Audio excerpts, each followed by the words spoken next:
like sounds?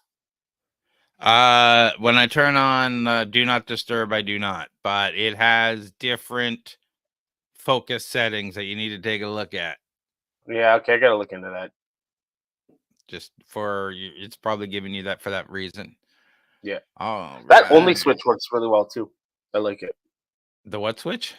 The only switch. I don't know if I sent that to you, but it can keep your laptop awake. Oh, there's mute. Does that? Let's see. No. Anyways, yeah. You all Can you hear right? me? Okay. Yeah. Yeah. I can. I decided not to use local recording this time, so we'll see if that was a mistake. Let's get into it. First thing we Yeah. wanted to talk about briefly is Adobe and not Adobe, sorry, Disney, Disney Plus. Disney Plus. I'm talking about terms of service and what's going on. So we talked about a month ago about how there was a court case going on where the widow, a man, is in court because a restaurant, his wife died in a restaurant on Disney property due to allergies, and there was they were aware of the Yeah. allergies. They said it was safe. Back and forth, back and forth, back and forth. This lawsuit was going to court, and Disney lawyers pulled out and said, "Well, wait a minute. Due to our Disney Plus terms of service that you had a trial subscription of back 10 years ago or a few years ago, I can't remember the dates. You can't sue us because according Yeah. to the terms of service, you can't sue us for anything, period. No matter what we do, we can shoot you and you can't sue us." Yeah. So it's So not so much that, it's that I was going back through the terms of service and I found out that it has to go to through their arbitrator. arbitrator. Yeah. Yeah, and the arbitrator is chosen by the person who writes the rule. So Yeah. Apple chooses the arbitrator, so it can't go to lawsuit. So what? In the last 4 or 5 days, the media has picked up on this. We're a month ahead of time, Yeah. and they've been blasted left and right, and they've pulled that. They said, "Yeah, we don't want that as a defense anymore," and they've backed down from that. So because everybody was tearing them a new one over this. I mean, this is crazy. How could you have no Disney's evil? They don't care. They have no heart. I don't know if you've You seen know, any of these articles going on. Of course, as corporations, they don't. But no. we're, Especially we're this Josh DeMuro guy, who's the chairperson. The only reason why he's backtracking is tomorrow. The only reason why he's backtracking is because of this. Like he would have loved to probably just let this go right to like keep it in arbitration, right? So Well, this is what I mean. It's silly in the first place. I think this is one of those things that people don't realize the damage it does to Disney as a whole. And I say it's silly because Disney doesn't own it. It's a restaurant that's run by another company on Disney property. So they have a bunch of other defenses saying, "Look, we had nothing to do with this. You yeah, know, it was these guys who did that. We'll do what we can, but hey." Which is a much better defense. I read some of these legal deconstructions, and they're saying, this was silly to do this in the first place. They should have just said, "Hey, listen, this wasn't us," versus saying you can't sue us because, and that would have been a much better defense. So I think that's what they're probably going back to. We'll have to see where this yeah, goes, but they've backtracked on that, and we'll see if that changes their terms of service at all. yeah. You know what's funny is the quote that he had said, which is just absolutely hilarious. Which is, at Disney, we strive to put humanity above all other considerations. Wow. Yeah, what a joke, right? Yeah. Sorry, I just yeah, It's okay. He I'm yeah.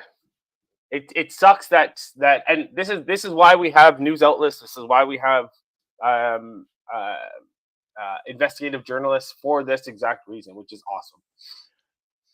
Yeah, and it was great that we were on top of it over a month before everyone else jumped on it. Yeah, absolutely. So So I saw an interview with Elon Musk not too long ago saying that we are at solar panel maximum efficiency we're going to get out of solar panels. And then I see this new solar cell design offers over 90% efficiency boost durability. So what are we talking about here? Yeah, so this is straight out of Morocco. They've developed an innovative new design for photovoltaic thermal solar panels. Apparently, it achieves a remarkable efficiency level of over 90%. And I think currently they're what, 30%, 40, or I think 30 at the most. So their approach, it's creative. It involves a customized channel box heat exchanger that ensures the surface of the panel has direct contact with a cooling fluid, which promotes enhanced heat transfer and addresses the problem of uneven temperatures that degrade performance in conventional photovoltaic thermal panels.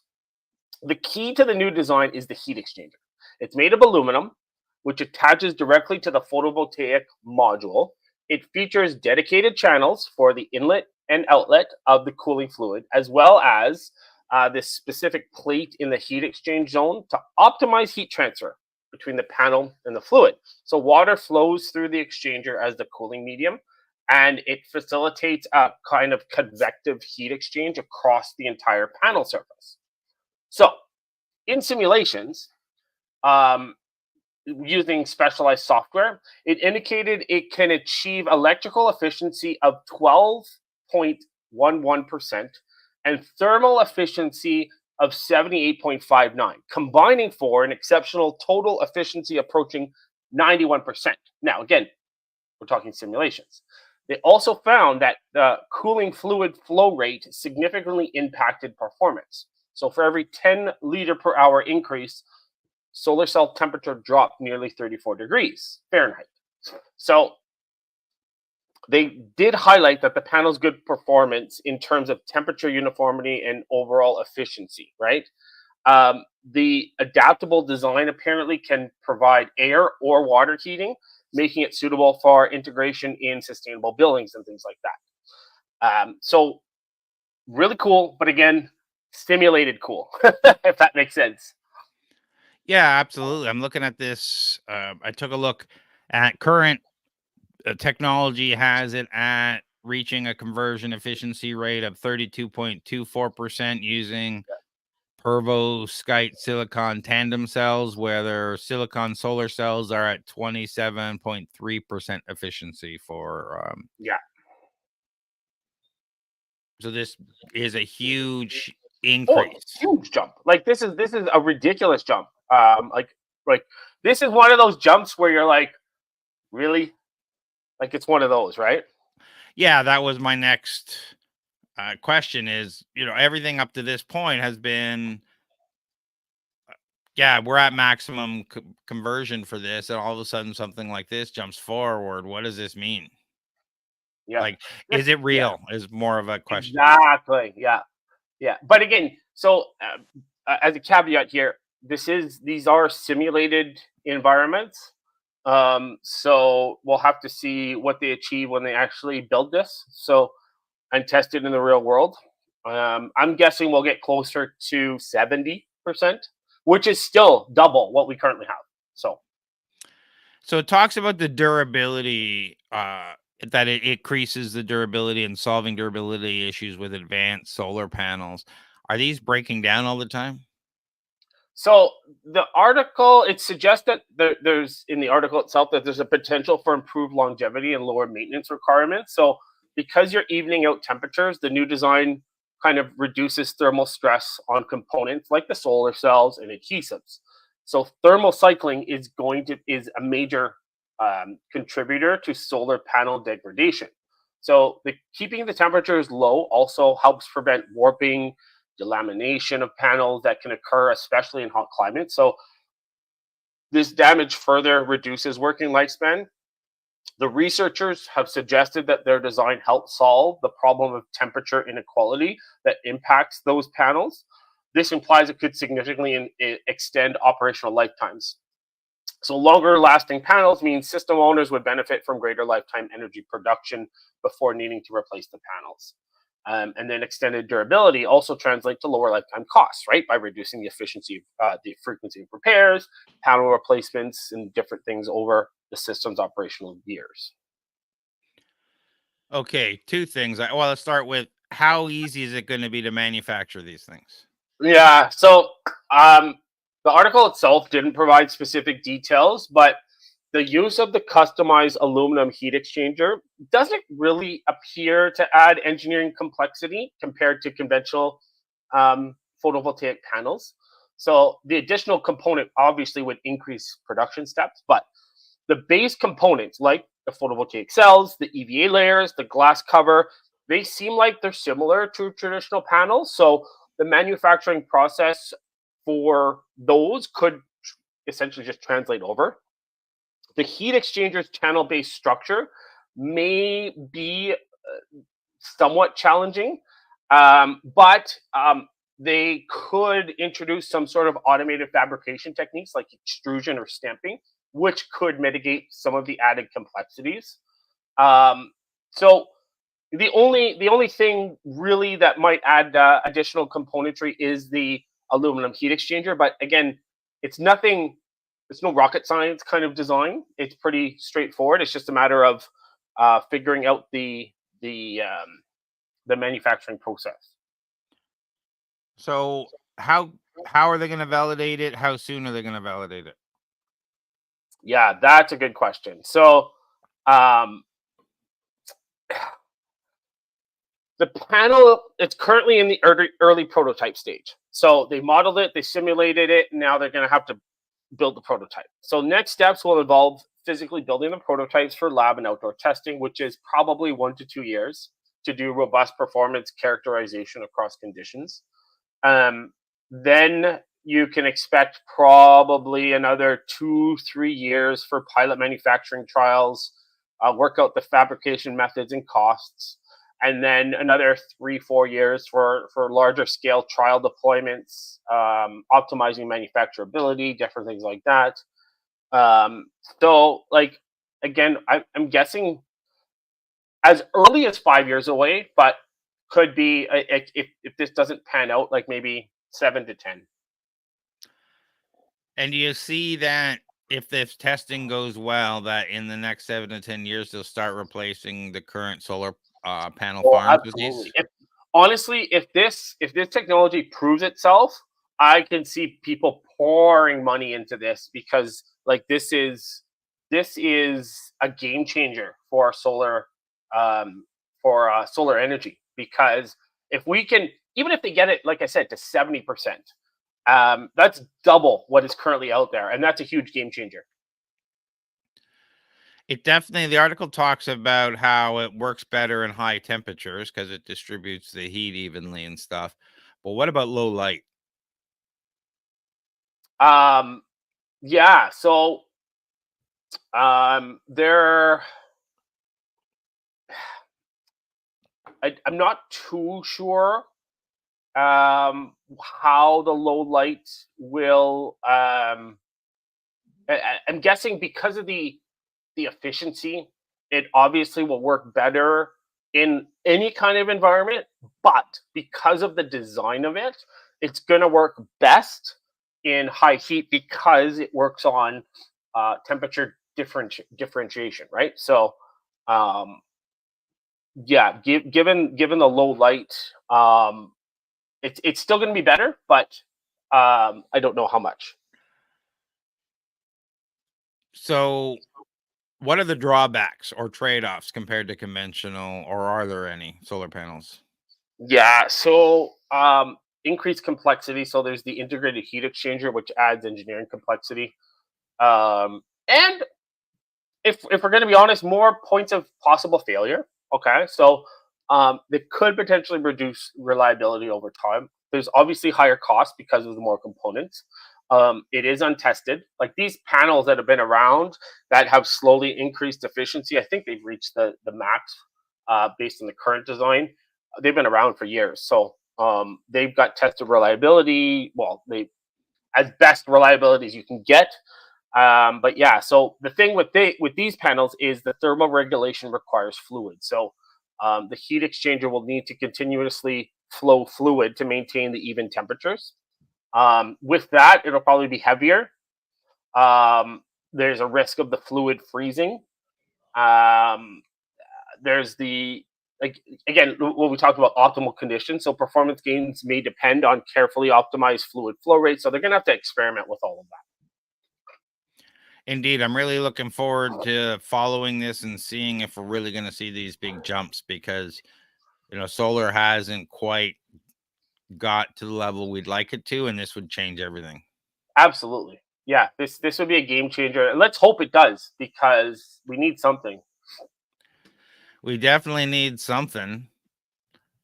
And that's why I want to talk about one of my more favorite subjects, backyard nukes Yeah. or portable Uh, mobile nuclear reactors. Have you seen yeah. this? The Uh, Kaleidos portable nuclear micro reactor that replaces diesel generators.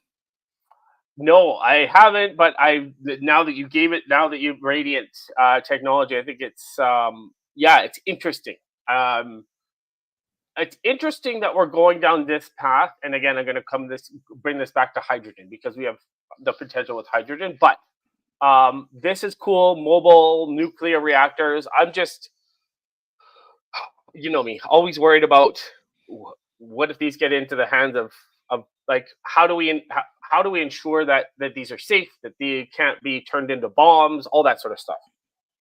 Yeah, so Radiant is doing this. I've got an article on TorontoStarts.com about mobile nuclear reactors and the whole stuff behind it, so go check that out. But Radiant is founded by a former SpaceX engineer, and I watched some videos of him talking about it.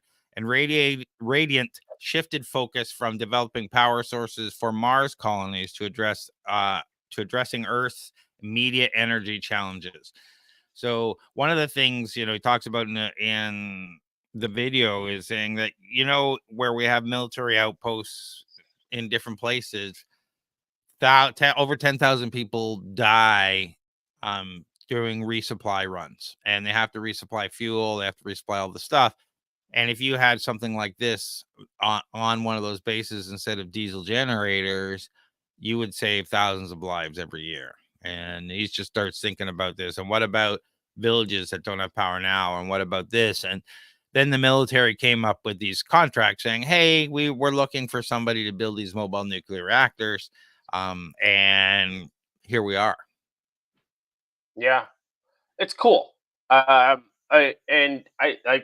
yeah, it fits on the back of a transport truck. Transport. Yeah, they Yeah, show the images that it through here. It is really cool.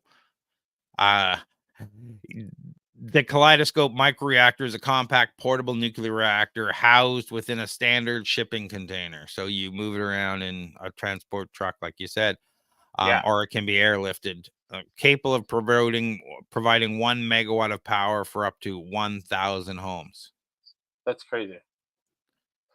And so yeah, so again, I go back to, I'm worried that what happens, because we already have a problem with tracking what we currently have as far as nuclear fuel and all that sort of stuff. This adds complexity. This adds more nuclear fuel being out there that could potentially get into the wrong hands. Don't get me wrong; like, it's great that it could potentially save a bunch of lives, but at what cost? But we also need these types of things if we are planning on going to Mars. So this is, you can say at what Yeah, cost. I've been saying we needed these for a long time. I'm not suggesting we have nuclear bombs everywhere. I know there's some sort of there is a negative drawback to that, but everyone has a hammer in the house. We're not running around bashing everybody else in the head. So if you no, take a step back and say this is, techno technological innovation at its finest. We're talking about the Trisso fuel, which is encapsulated in carbon and ceramic layers, making it meltdown proof and ensuring a high level of safety. It's yeah, got a helium cooling system. The advantage of helium include reduced risk of corrosion, boiling, contamination, and it never gets radioactive. okay, So the highlight the portability of the reactor, emphasizing how it can be transported easily to remote disaster-stricken locations. They highlighted that in the discussion, saying, "Okay, and we have a disaster here. We can airlift one of these things and power things up." and get things going pretty fast. There's Yeah. military applications, disaster relief applications, and industrial and commercial uses for this kind of stuff. I think you're right about what are the ramifications. Can someone grab one of these and do something with it? So is this only going to be a military, very tightly controlled? There's going to be a lot of regulatory and logistic challenges around this, right? For to sure. to Yeah. address those things. But like, and I'm sure you know this, but like every day there are nuclear transports across the U.S. happening, right? Things moving from one place to another. Absolutely. Yeah. So I guess they got a handle on it. It's just this adds more, right? Well, each country has its own regulatory framework for nuclear power, and these Yeah. frameworks can vary widely in terms of stringency and requirements. In the United States, the Nuclear Regulatory Commission, the NRC, must approve any new nuclear technology, and that can take a long time and be costly. So there's a lot to talk about around this and when it'll eventually get to it. But they raised well over 40 million to build these. They're on, I can't remember what version of it. Yeah. But they iterate, they build one, they build another one, they build another one, they build another one. And they are on it. It's an interesting interview to watch them. I'll have to watch it. Yeah. Watch some of these videos. I'm really excited about it. Unit is delivered via Bigger than truck your backyard nuke, though. or on aircraft part. Well, it is bigger right now, but I mean, Yeah. right now. Okay, so right now, for sure. Yeah. Everything starts big. Like first computer, right? Look how big Yeah. that was. I have a small backyard, but it's the size of a trailer. Yeah. So a lot of people could fit that in their backyard if they True. wanted to. True. Yeah. Yeah. I'm really excited about this technology because we start moving forward to say, all right, this is clean energy, because I honestly believe nuclear is the source of clean energy moving forward. We have stuff like hydrogen to fuel cars and things that are mobile and moving around, but anything that's attached to the grid Hold or on. whatnot. Pardon? Hold on. You're saying nuclear is clean energy. How is it clean energy when we have to store radioactive fuel and hide it so that for millions, not millions, but like hundreds and thousands of years? Yeah, but you're talking about old nuclear. You're talking about, the nuclear that we've had around for a while. All the new nuclear, it's eats its own stuff. There's no extra radiation. There's no stuff you have to hide for years. Any stuff that it expels, it eats again. It becomes fuel. Oh, okay. I didn't know that. I have to look into that. So these are the latest nuclear, and China's going ahead and building one of these high-end nuclear reactors. Going to take probably 20 to 50 years because these things take a long time. But that's what I mean by clean. Yeah, of course, you've got these radioactive things based on the 70s models of nuclear reactors, but that's not how they're designed anymore. And they're not designed under pressure, so there's no chance of the stuff that Fukushima and whatnot meltdowns, because the way the new ones are set up, they're way safer and completely different than what we understand. So the future, I believe, hey, I could be wrong. There's other things going on out there, and I'm not out there. I don't have millions of dollars or best to invest in it, and I'm not going to be a game changer in this market. I'm just saying, I believe nuclear is the future. And I think we're seeing, countries like France who were shutting down their nuclear program, in Germany, who are like realizing that they shouldn't have done that. And they stopped about halfway through and start bringing the nuclear reactors back online again. So we'll have to see where the future is, because it's not oil. And we're not going to be running our homes with hydrogen, I don't think. So electricity comes. Yeah, see, there you go. We might be, but I think hydrogen will fuel the mobile things like we're talking about: aircraft, trucks, cars. Yeah. E-bikes. Yeah. E-bikes will become hydrogen. We talked about hydrogen bikes. even though people don't like the cost of them. Say, oh, people won't spend $5,000 on bikes. I just did a watch of Euro e-bike 2024, and the bikes there are 10 grand and above.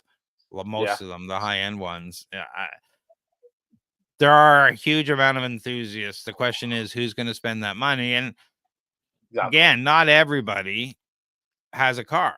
And you look at Europe and you say, well, 90% of the people can get around on bikes because they don't have the snow like we do. They don't have the cold as we do. They don't have a lot of things in some areas, and they're close. Like everything's close. You can ride your bike everywhere. So spending a few $1,000 on a bike that can get you quickly and efficiently here and everywhere versus 20, 30,000 or 60 or $100,000 on a car makes a lot of sense. So I can see the hydrogen stuff working there, especially get the water bottle size hydrogen bottle, stick on your thing, and off you go. Yeah, for sure. And so based on what you're telling, and I guess I haven't done much research on the newest nuclear fission technology, right? So that's interesting to see, and especially if we get the nuclear fusion, then we've got the nuclear future right there, right? Yes. And so we'll have to see, right? Where they're trying to replace diesel generators. Diesel generators are, not clean at all. No. And we want to start moving away to cleaner technology. Yeah, for sure. All right, let's jump into this next one. Sure. Iron air batteries.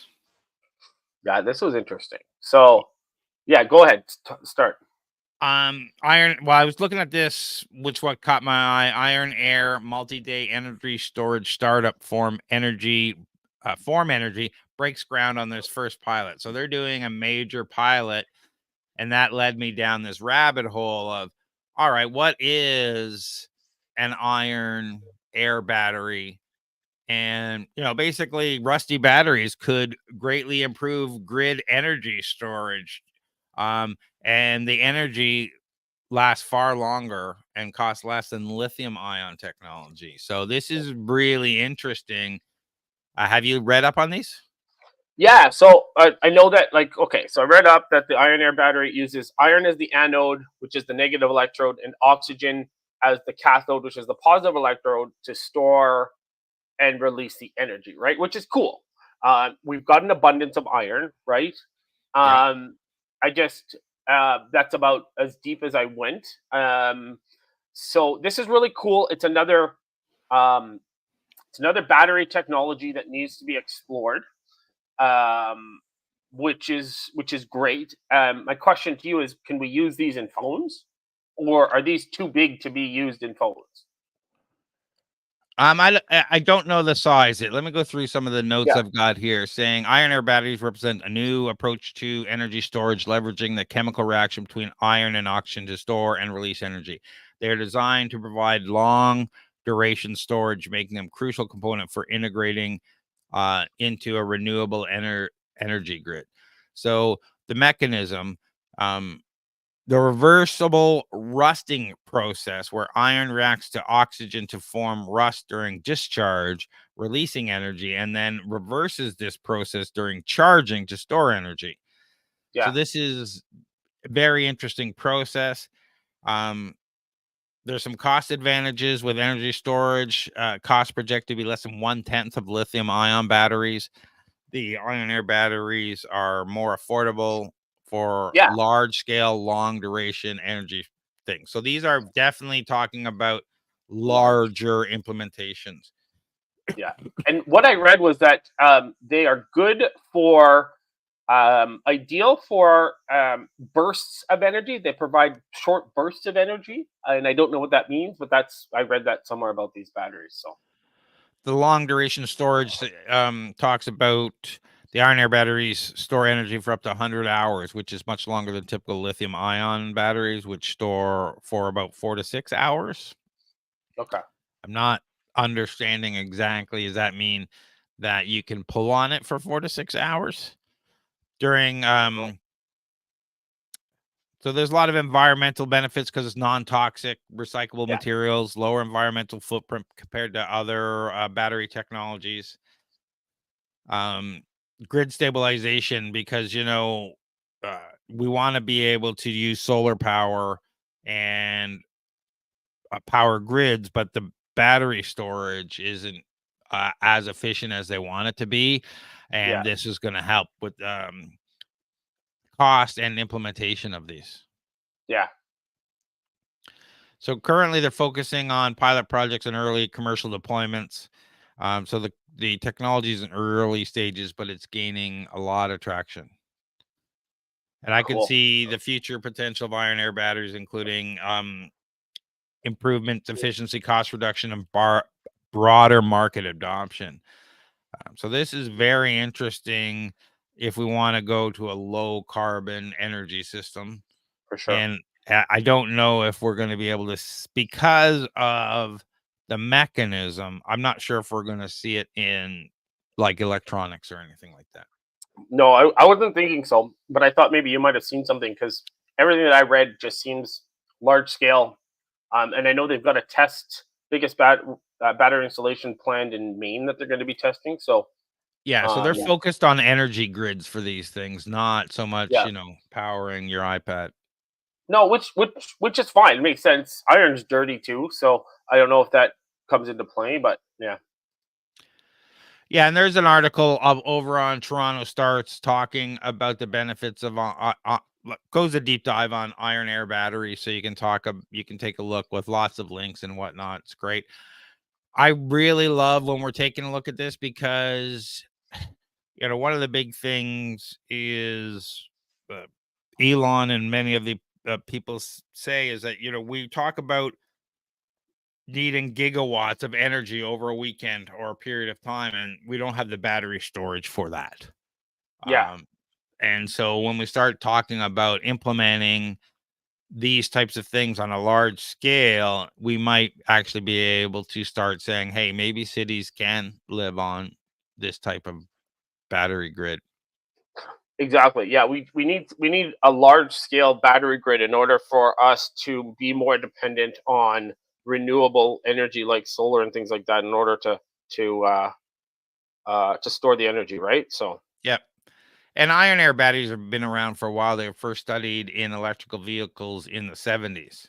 So I wouldn't be surprised if um, Sony Corp was working with them in 1991. yeah, So Form Energy was born in 2017 and consolidating two U.S. companies and one which was led by Matteo Jaramillo, a former executive at Tesla. So this is interesting that okay, we're getting a yeah, bunch of Elon employees out there. yeah, that's And great. Yeah. any final words on this?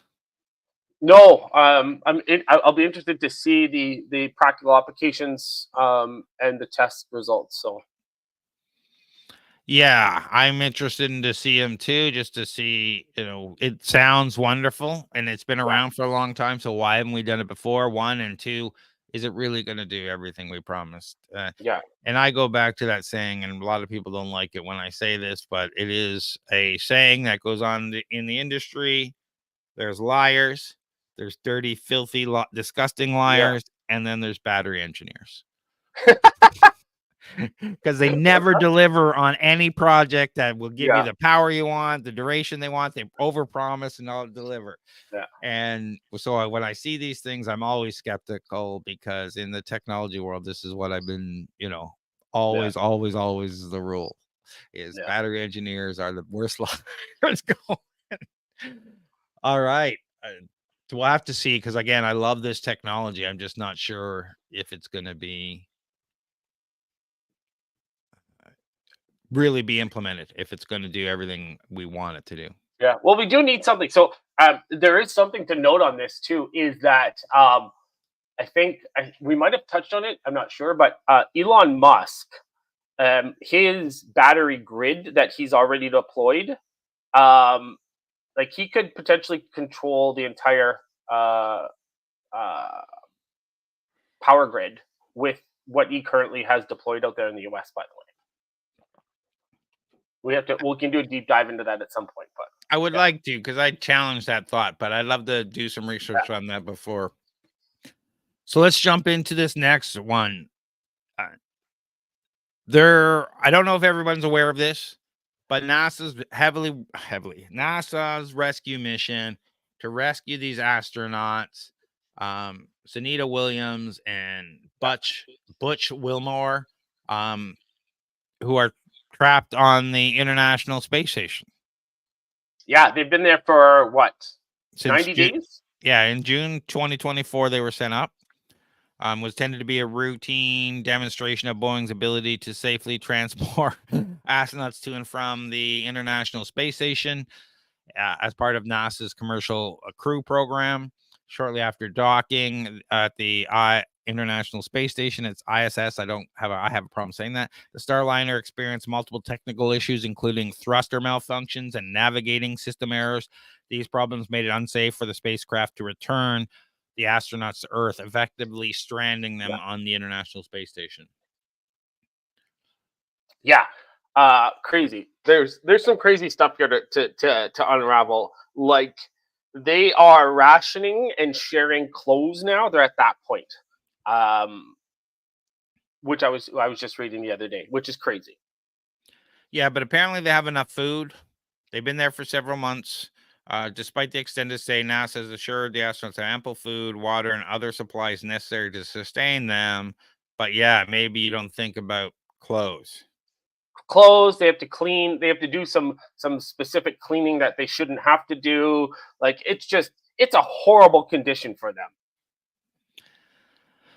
Yeah, so the situation remains critical as there's some technical issues with the Starliner that have yet to be resolved because there's an incompatibility with the spacesuits with the SpaceX Dragon capsule that complicates the rescue effort. So SpaceX says we'll go rescue them, but apparently the spacesuits aren't compatible with the SpaceX modules. Yeah. So while the astronauts are currently safe and have enough supplies, the urgency to bring them home is increasing. The longer they remain on the space station, the greater risk of unforeseen complications, such as failure of life support systems, medical emergencies. So they're working on trying to get this, get them down. And there is incompatibilities between SpaceX technology and Boeing Starliner technology. Are we going to get this resolved in the next little bit and bring them home in the next little while? I don't know. Let's hope. Like, I'm sure they've got their engineers working together, but like, this just goes to show the problem again with Boeing. Um, um, like, like, how is Boeing still allowed to operate with all of the issues that they've had with their aircraft? And now, like Jesus Christ, like, sorry. Yeah, I mean, the thruster issue is a critical problem that raised concern about other spacecraft's ability to safely return the astronauts to Earth. You know, these technical failures of the Boeing Starliner is not. I don't know. Or the same crew was working on those airplanes where the doors just fly out of them.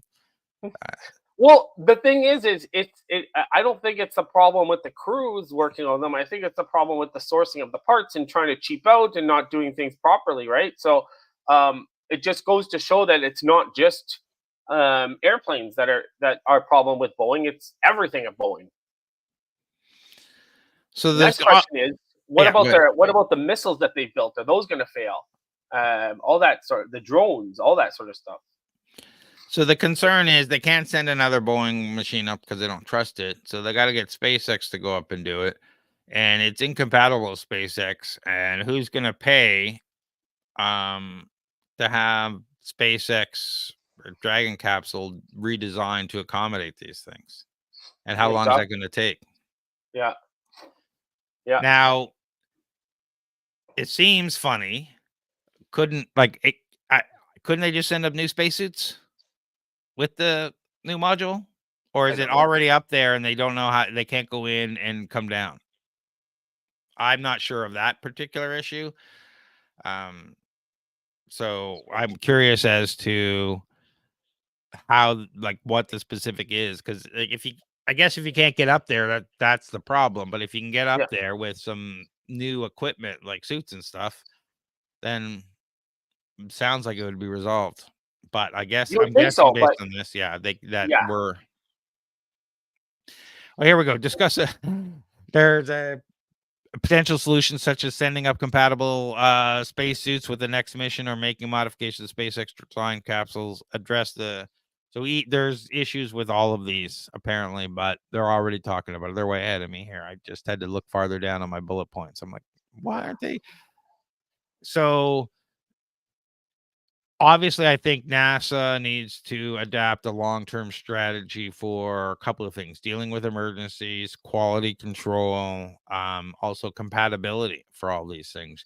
There might be some now space agencies saying, "All right, all the suits need to be compatible. yeah, So you need to be all the interfaces need to be compatible.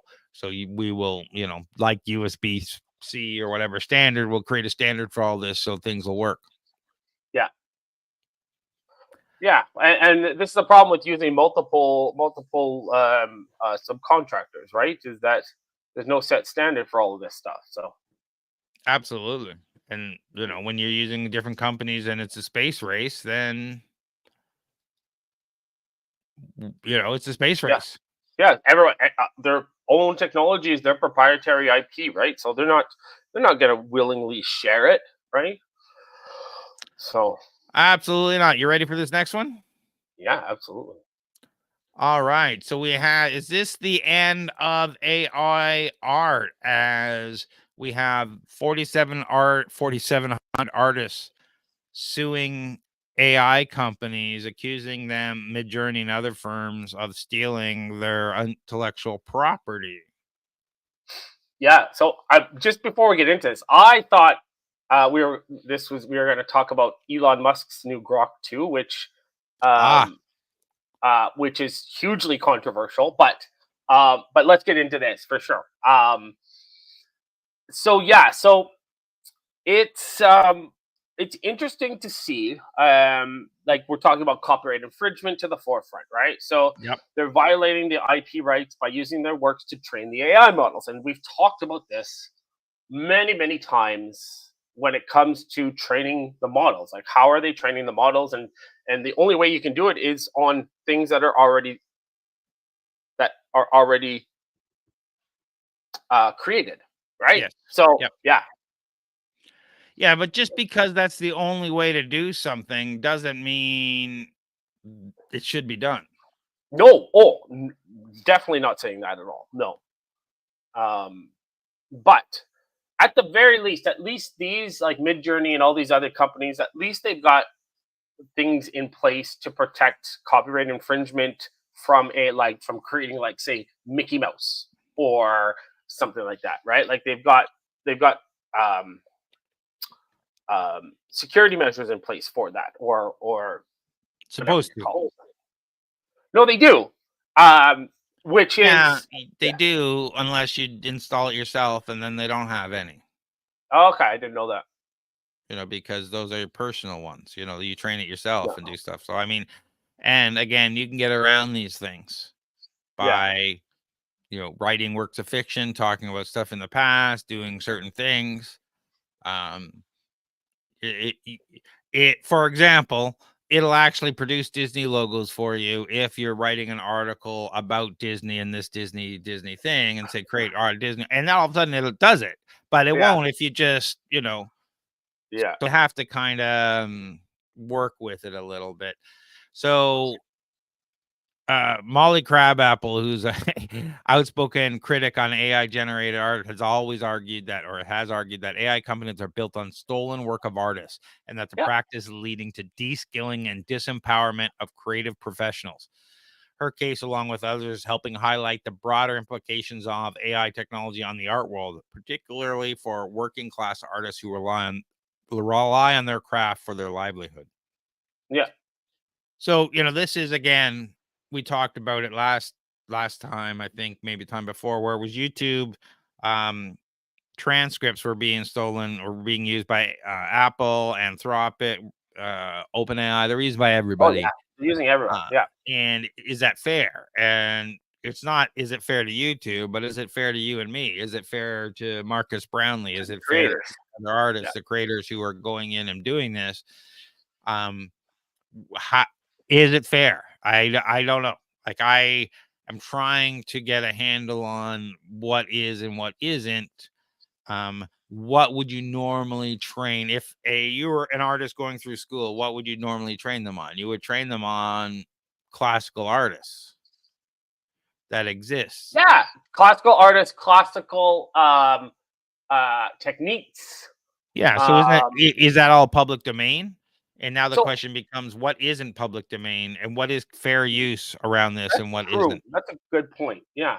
Yeah. And if I can go to your video or I can go and see your art, if it's, publicly available for free, and I can learn about it, why, and learn from it, why couldn't an AI do the same thing? That's true. Yeah. Why? Yeah. But I guess it's more because people are being trained. Learning from it is one thing. Creating art, saying I'm going to create the art in the style of Banksy and start creating in that style, but if I You're just getting did into it, gray area. yeah, if I went and did the art, would that be okay versus AI doing it? Is it because it's a computer and it's a tool that is can do better, more perfect copies that this all of a sudden becomes a crossover situation from a copyright legality point of view?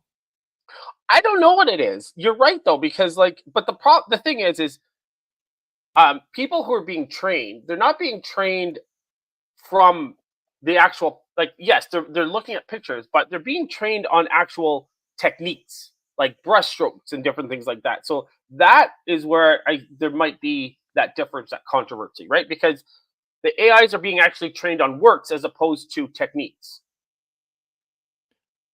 Does that make sense? Yeah. Works versus techniques makes sense. But does that, if I use your technique to create an art, isn't that work? And If you use the technique to create an like, art, yeah, the point being is, if the technique, like, I understand the technique and I can learn the technique, that's great. But as long as I don't use the technique, as soon as I use the technique, it becomes, because now I've created work. yeah, So this is why it gets really complicated. Philip Longard, executive director of Kernochin Center for Law, Media, and the Arts at Columbia University, argues that you cannot copy someone's work without their permission, and you can't then keep that copy because that is infringement. This perspective, I don't. Is that yeah, true? Like, I understand what you're saying to yeah, some degree, but we have the internet. We download yeah, images, pictures, videos, watch them, take them, do whatever. It's publicly out there. yeah. Mm-hmm. Now there's some stuff that's on there. Like, if you go to YouTube, they have very specific saying, all right, these are the copyright rules for this video, and these are the copyright rules for this video. And we've been burned on those a couple of times where we're showing some videos in the background. But that's a little different, I think. And again, information is out there. Transcripts are out there. Someone else has written on the video if I don't take from the video itself. So, where do you draw the line? But at the same time, we are de-skilling. Yeah, But, oh, yes and no. We have Canva and we have Photoshop. Though let's not argue about Photoshop being a piece of crap in Adobe. Everyone should move away from Adobe. I'm just going to say I will never be an Adobe user because I just don't want to learn that level of technical skill to do what needs to be done. Now, maybe at some point when they make it easier with AI or whatever, but I'm at the level of Canva where I can yeah, create some nice designs that I need for my social media, for my events, for this, and some slides and stuff, and it's great. yeah, So is that de-skilling? Or, like, as we separate, as we move forward and AI can create art, we're going to be, the difference is there's going to be the people who create art at a professional level, and there's going to be the rest of us who use AI to create create the funny same stuff. type of, great funny stuff, great memes, to create images for our blog posts and stuff that, we I would just go into Canva to do or whatnot anyway, versus, nowadays I just tell AI to create it. And Yeah. I'm going to get better at that because AI art looks a certain way and it starts to feel a little soulless. But I turn around and say, I use AI art. Should I be sued? Should I be paying? Should I be saying, all right, every time a certain model is used by AI to generate art, artists get a percentage of the fee? Then who controls that? What artists get the fee? Is this become a music label situation where it's now crazy, where we're all paying fees to some artist organization and then they dole out based on, popular views on their website or whatever they created that year? It's a good point. Yeah, I don't know. So there are models to help artists in this area. I just Hmm. think that whenever we have these new tools, Yeah, um, there's always going things, to be that. and this is going to be a big disruption. But it's large language models is not, AGI. It's not generative intelligence. So we have to just keep that No, in mind. exactly. Yeah, it's generating things based on specific set of instructions, and it's not able to learn on its own. It's not able to do anything yet, like anything on its own yet. It's machine learning. It all is machine learning, and we go back to this: is that sure they're using AI as a buzzword, but at the end of the day, it is just all machine learning algorithms.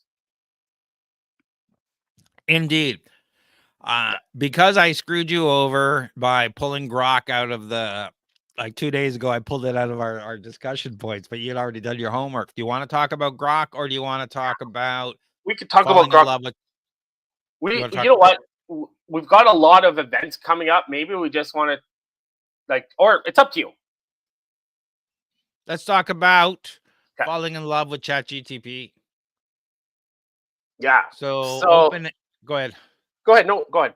OpenAI is worried that people are becoming emotionally reliant on its new ChatGTP voice mode. And I've seen people hooking up AI to make it like Her, the movie, and people are getting romantically attached. Now, do I sit back and say that's weird, or do I look back and say that's a natural progression of society, or do I look back and say that is a reflection of the extreme loneliness epidemic we have in our society today, that we're looking for any type of connection? It's all of that. It's all of that all together. It's people are lonely. As people are being more like are being less emotionally connected to real people, and because of disappointment or different things like that. So with these chat bots and things like that that have a real voice, they're getting exactly what they want, and they're not getting anything that they don't want. If that makes sense. I haven't really I played with the voice a little bit just to I see, haven't. but I haven't. I just played it just like, well, what's that voice? What is that voice? There's like four you can choose from. That was Yeah, all I did. I haven't spoke to it. I haven't got verbal feedback. I just played the voices to see.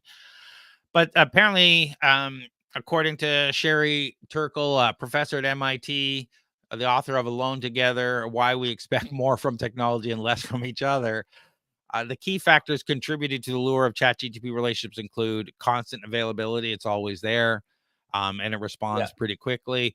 Um, Personalized intention. So providing, like, being there constantly provides an instant emotional support and conversation if you need it, apparently. Um, Personalized interactions. The AI adapts its response based on previous conversations, creating a sense of understanding and intimacy. That's a non-judgmental presence. You can pretty much tell it yeah, anything. yeah. It gives you intellectual stimulation. You can ask it. It can give you thought-provoking conversations, comments, and that kind of stuff. And emotional safety. I guess it's not going to rip into you if you say something stupid. Exactly. Yeah, there's a lot of things that are positive about someone wanting to use this, as far as like why they would want to use it, but it's also scary because being reliant. It again, we go back to it's not AI. It's a it's a set of instructions. It's an algorithm. It's not able to adapt and learn and different things like that. It's programmed to do this. It's programmed to do certain things, right? So that's what's scary about this. Yeah, and I did a deep dive on TorontoStarts.com for all the stuff we talked about. There's articles on this, and they'll appear when these podcasts go out. But there's a lot of psychological aspects here: anthropomorphism, projection, emotional transference, and cognitive dissonance. People struggle to reconcile their emotional connection with the knowledge that ChatGPT is not sentient. If it agrees you, it responds to you. Like, we like when people say our names. Like, it releases endorphins in our brain. We like it when people agree to us. We like it when we have these interactions. And it's better, obviously, when we go talk to a barista or someone else or a person and talk to them. But is this going to give some psychological relief to people and make it less depressing? Or is this actually a rabbit hole that's going to make society worse? I honestly think it's going to be a rabbit hole, because why go anywhere else if this gives you what you need? Yeah, I guess you're right. Yeah. Like, yeah. Then they don't have to worry about anything. So, yeah. And we're going to see the rise of companies pushing these AI relationships and stuff. We've seen a bunch. I see them up already, but it's a dangerous situation as we disconnect from humanity and get emotional dependence away from everything else, and societal implications on our human relationships and whatnot. It's something to keep track of. I just wanted to highlight this ChatGPT relationships. Make sure you're not falling in love with ChatGPT. I use it to do stuff. I'm at no time have I had a emotional connection from it. Every once in a while, I'm happy with the results, and every once in a while, I'm pissed off at the results. And so those are my emotional connections. Exactly. Yeah. All right, John. Yeah. You help people get government funding. I do. Yeah. Come talk to me on LinkedIn. Find me on LinkedIn. I'll share my Calendly with you. Actually, we can just do that. We can create that link now. Share that later. But yeah, set up time with me if you need help on non-dilutive government funding, grants, loans, tax credits. Talk to me. Send me the Calendly link if you want me to put it in the podcast show notes. I'll start putting it in. Yeah. We like you mentioned, we have a lot of stuff going on. I just wanted to get that last article in, but we have a lot of stuff going on at TorontoStarts.com. We got 10 grants in 10 minutes next week. We have automating leads. We've got how to start, how to build your sales strategy. We got a bunch of VCs coming in to talk about how to navigate the funding landscape. We got marketing people coming in and talk about how to break through the noise. We have lots and lots of stuff going on. Go check out TorontoStarts.com for all the events. Right now, they're free. In the new year, we're probably going to start moving to a membership fee, so you get all these things for free. But we'll work on that. Yeah, there's absolutely. Yeah, there's your Calendly link. I'm not going to share it right now, but I'll definitely share it for future. All right, thank you, everyone. This has been great. Oh, we got a lot of comments I completely missed here.